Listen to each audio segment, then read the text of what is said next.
Business की कुछ ताजा खबरें आज की छोटी सी वीडियो में। स्वाची फर्स्ट न्यूज पीवीआर आइनॉक्स के बारे में है, जिनको कि इस साल FY25 में 280 करोड़ का घाटा देखने को मिला है और इस घाटे के पीछे का कारण है उनका गिरता हुआ फुटफॉल, जो कि इस साल 10% से गिर गया है और पहुंच गया है 137 मिलियन लोगों तक, जबकि पिछले ही साल FY24 में इनका फुटफॉल 151 मिलियन लोगों का था। और अगर इस साल की मूवी परफॉर्मेंस के बारे में भी बात करें तो वहां पर भी हॉलीवुड और बॉलीवुड दोनों ने ही डिसअपॉइंट किया ऑडियंस को, पर at the same time south की मूवीज ने काफी ज्यादा अच्छा बॉक्स ऑफिस पर परफॉर्म किया, जिससे कि उनका रीजनल मूवी का शेयर 32% तक बढ़ गया। और साथ ही अगर टिकट और फूड रेवेन्यू की भी बात करें तो वहां पर भी गिरावट देखने को मिली है, जहां पे कि टिकट सेल में 9.9% का और फूड एंड बेवरेज सेक्टर में उनके रेवेन्यू में 6.7% की गिरावट देखने को मिली है। सो बढ़ते हैं नेक्स्ट न्यूज पर, जो कि आईपीएल के बारे में है और जिसमें एक बहुत बड़ी खबर निकल कर आ रही है कि आईपीएल मैचेस फिर से रीशेड्यूल होने वाले हैं 2025 में ही, और जिसमें कि जो फॉरेन प्लेयर वापस जा चुके हैं वो वापस से अवेलेबल भी होने वाले हैं मैक्सिमम।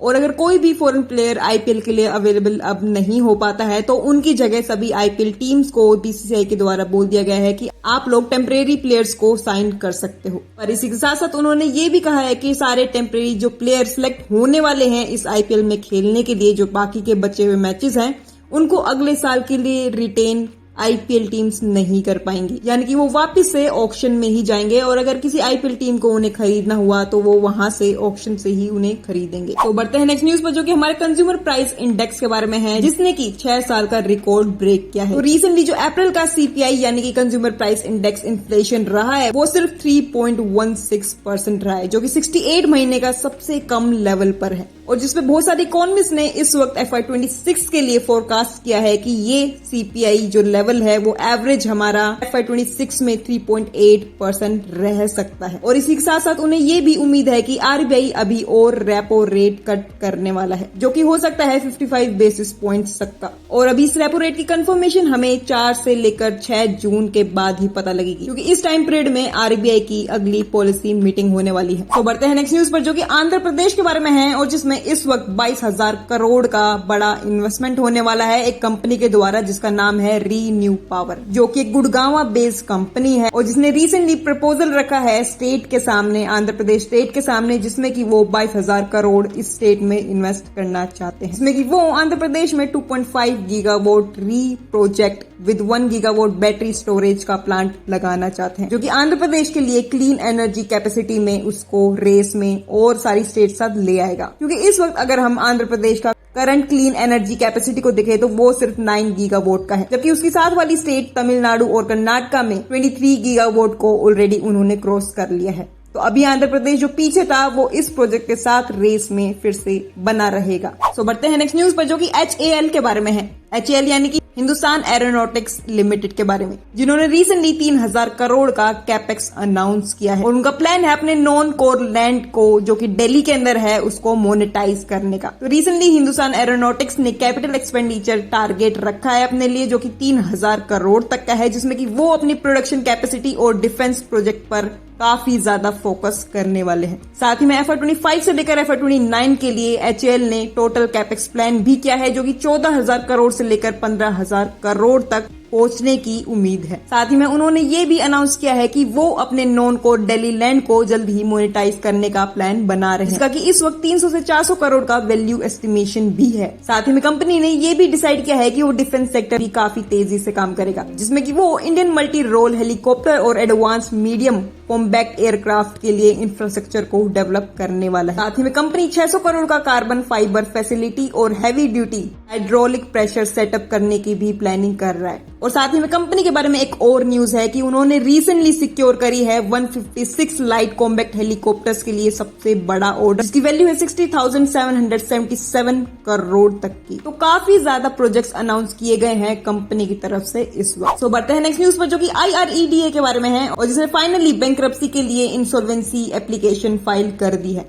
अपने लिए नहीं लेकिन जेंसोल के लिए। तो रिसेंटली जेंसोल का क्या केस था आप लोगों को पता ही होगा, तो उस चीज के रिगार्डिंग उसी पर 510 करोड़ का डिफॉल्ट करने पर IREDA ने जेंसोल के खिलाफ NCLT में इंसॉल्वेंसी एप्लीकेशन फाइल कर दी है। अब अगर किसी को जेंसोल के बारे में नहीं पता तो मैं उन्हें शॉर्ट में बता देती हूँ कि क्या केस है। तो छोटे में जो जेंसोल कंपनी है वो अपने फंड्स का, लीज किए हुए फंड्स का, लोन्स का गलत तरीके से यूज कर रही थी, जिसके बाद ये सारी बातें सामने आने के बाद बहुत सारे स्टेप्स लिए गए, जिसमें सेबी भी इन्वॉल्व हुआ और एनसीएलटी भी इन्वॉल्व हुआ और काफी ज्यादा कंपनियां और बैंक्स भी इन्वॉल्व हुए जिनसे जेंसोल ने लोन लिया था। और जिसमें ये भी बात निकलकर सामने आई कि कंपनी ने फेक लेटर्स जारी किए थे, सबमिट किए थे बैंक्स को और अपने लेंडर्स को, और उनके बेसिस पर ये लोन लिए गए थे, जो कि कंपनी के प्रमोटर ने अपने फायदे के लिए कहीं बड़ी जगह फ्लैट लेने में, कहीं कुछ लेने में यूज कर लिया। और अब जब कंपनी का भांडा फूटा है तो बहुत सारे चीजें और बहुत सारे केसेस उन पर हो रहे हैं, जिसमें कि इस वक्त सेबी ने उनके जो प्रमोटर हैं उनको भी रिजाइन करवा दिया है और स्टेप डाउन करवा दिया है और बहुत सारे केसेस चल रहे हैं। तो कंपनी इस वक्त काफी ज्यादा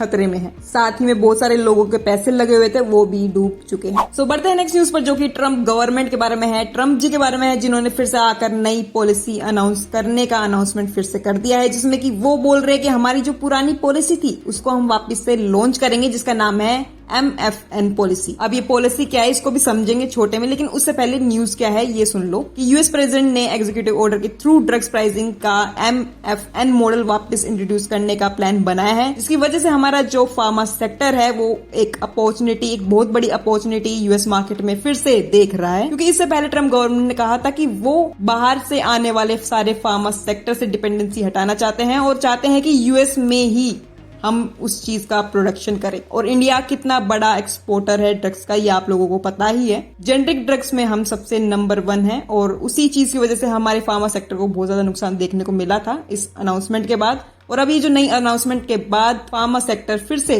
थोड़ा थोड़ा आगे बढ़ना स्टार्ट हुआ है, क्योंकि उनको एक अपॉर्चुनिटी दिख रही है। अभी पॉलिसी क्या है इस सेक्टर को लेके, इसको थोड़ा सा समझो। तो अमेरिका का MFN मॉडल, या फिर हम बोले तो MFN पॉलिसी मॉडल, जिसकी फुल फॉर्म है मोस्ट फेवर्ड नेशन, जिसमें अमेरिका बोलता है किसी भी कंट्री को जिससे वो सामान खरीद रहा है कि जिस देश में तुम्हारी दवाई सबसे सस्ती बिक रही है मैं भी उसी दाम पर आप लोगों से खरीदूंगा। यानी कि इस मॉडल में अमेरिका दवाइयों के प्राइस कंपेयर करेगा दुनिया से और जिसका सबसे चीपेस्ट रेट होगा उसी दाम पर अमेरिका इंडिया से दवाई खरीदेगा या फिर वर्ल्ड से खरीदेगा, क्योंकि उन्होंने ये वर्ल्ड के लिए लेके आए, पूरी सिर्फ इंडिया कंट्री के लिए नहीं। लेकिन इंडिया बहुत बड़ा एक्सपोर्टर है, इसीलिए हमें सबसे ज्यादा फर्क पड़ने वाला है। और इस मॉडल में जो अमेरिका है वो मिडिल मैन को बिल्कुल हटा देता है और डायरेक्ट डीलरशिप या फिर डायरेक्ट कंपनी से बात करता है। तो अब इस पॉलिसी अनाउंसमेंट के बाद किस किस कंपनी को हमारी देश से कितना फायदा मिल सकता है ये शायद आप लोगों को पता ही होगा। बढ़ते हैं नेक्स्ट न्यूज पर, जो कि एयरबीएनबी के बारे में है और जिसमें कि उनके सीईओ ने कहा है कि इंडिया उनके लिए लॉन्ग टर्म में टॉप मार्केट बन सकता है। तो रिसेंटली सीईओ ब्रायन चेस्की ने कहा है कि इंडिया उनके लिए लॉन्ग टर्म में काफी ज्यादा बड़ा मार्केट है, वो बहुत इंपॉर्टेंट मार्केट है जिसमें वो काफी तेजी से एक्सपेंड भी करने वाले हैं। इंडिया उनके लिए अभी बुकिंग वैल्यू में टॉप 10 में भी नहीं आता है, लेकिन उसके बावजूद कंपनी काफी ज्यादा ग्रोथ देख रही है देश के अंदर, इसलिए ही वो काफी तेजी से एक्सपेंड करने का भी सोच रहे हैं। और इस पर उन्होंने ये भी कहा है कि यंग इंडियन ट्रेवलर्स जो कि डिजिटल अडॉप्शन और एक्सपीरियंस पर फोकस करते हैं, जिनका फोकस ज्यादा वहां है, जो कंफर्टेबल है डिजिटल एक्सपीरियंस के साथ, वो लोग एयरबीएनबी के लिए मेजर ग्रोथ इंजन बन सकते हैं। साथ ही में कंपनी का ये भी एस्टिमेशन है कि इंडियन ट्रेवलर्स का ग्लोबल स्पेंड 2029 तक $29 बिलियन तक पहुंच सकता है। तो बढ़ते हैं नेक्स्ट न्यूज पर, जो कि सॉफ्ट बैंक के बारे में है और जिनको इस बार $3.5 बिलियन का प्रॉफिट देखने को मिला है, वो भी नेट प्रॉफिट। ये कोई रेवेन्यू की बात नहीं हो रही है, नेट प्रॉफिट की बात हो रही है, जो इस बार उन्होंने रिपोर्ट किया है। पिछले साल के क्वार्टर के लॉस के बाद इस बार उन्हें रिकवरी देखने को मिली है, जिसमें कि क्वार्टर 4 में उन्होंने $3.5 बिलियन का नेट प्रॉफिट रिपोर्ट किया है, जो कि बहुत अच्छी बात है। लेकिन इस न्यूज में इंडिया के स्टार्टअप्स की बुरी खबर है कि उन्होंने सॉफ्ट बैंक को लॉसेस करवाए, सिर्फ गेन नहीं करवाया है। और साथ ही में इस प्रॉफिट के पीछे का जो कारण रही, जो कंपनियां कारण रही, वो थी अलीबाबा, टी मोबाइल्स और डच टेलीकॉम जैसी कंपनियां, जिनमें की भारी मात्रा में इन्वेस्टमेंट की गई थी और जिन्होंने प्रॉफिट बना के दिया है सॉफ्ट बैंक को। लेकिन at the same time India में जो ये परफॉर्मेंस है ये खराब रही है, क्योंकि इसमें कुछ ऐसी कंपनियां इन्वॉल्व थी जो अच्छा परफॉर्म नहीं कर रही है, जैसे कि ओला और स्विगी जैसी कंपनियां, जिनकी वैल्यू इस वक्त गिरी है और जिनकी वजह से सॉफ्ट बैंक को नुकसान हुआ है बेसिकली। और स्विगी का तो स्टॉक 42% से डाउन है, जिससे की वजह से सॉफ्ट बैंक जो है वो एग्जिट नहीं कर पा रहे। सो बढ़ते हैं नेक्स्ट न्यूज पर, जो कि मोतीलाल ओसवाल और अग्रवाल जी के बारे में है, जिन्होंने जेप्टो के अंदर $100 मिलियन इन्वेस्ट किए हैं। तो रिसेंटली मोतीलाल ओसवाल और रामदेव अग्रवाल जी ने अपने पर्सनल कैपेसिटी में जेप्टो के शेयर्स बाय किए हैं $100 मिलियन तक के। साथ ही में कंपनी के दोनों फाउंडर्स ने भी कंपनी के शेयर्स खरीदे हैं, क्योंकि हमें बहुत टाइम से सुनने को मिल रहा है कि वो लोग इंडियन इन्वेस्टर्स पर शिफ्ट करना चाह रहे हैं फॉरेन इन्वेस्टर्स से, कि वो अपनी डोमिसाइल भी इंडिया शिफ्ट कर चुके हैं और इंडिया के मार्केट में लिस्ट भी होना चाहते हैं। तो इसलिए दोनों ही फाउंडर्स ने $50 मिलियन के शेयर्स खरीदे हैं अपने एग्जिस्टिंग फॉरेन इन्वेस्टर्स से भी। और साथ ही में मोतीलाल ओसवाल इस डील में, इस मिशन में जो इंडिया में पूरा इंडियन इन्वेस्टर पर पूरा शिफ्ट करने का है, उसमें मोतीलाल ओसवाल एक और रोल प्ले करने वाला है, जिसमें कि वो $250 मिलियन का सेकेंडरी राउंड भी लीड करेगा, जिसमें कि डोमेस्टिक इन्वेस्टर्स का पैसा फॉरेन इन्वेस्टर के शेयर खरीदने में भी लगवाया जाएगा। तो कंपनी पूरा पुश कर रही है इंडियन इन्वेस्टर पे शिफ्ट होने के लिए। सो बढ़ते हैं नेक्स्ट न्यूज पर, जो कि हमारे FIIs के बारे में है, और जिन्होंने 14 मई को इंडियन इक्विटीज में 931 करोड़ की नेट खरीदारी की है, और जिसका की फायदा हमें देखने को मिला भी था मार्केट में। मार्केट सही डायरेक्शन में अभी जा रहा है, बेसिकली ट्रेंड पॉजिटिव शायद हो चुका है, ऐसा दिख रहा है। इस पे आपका क्या मानना है मुझे कमेंट सेक्शन में जरूर बताना। लेकिन इसके अलावा हमारे DIIs जो हैं उन्होंने भी बाइंग की है, जो कि रही है 316 करोड़ की 14 मई को। इसी के साथ आज की न्यूज सिर्फ यहीं तक। आप लोगों का बहुत बहुत धन्यवाद इस वीडियो को आखिर तक देखने के लिए।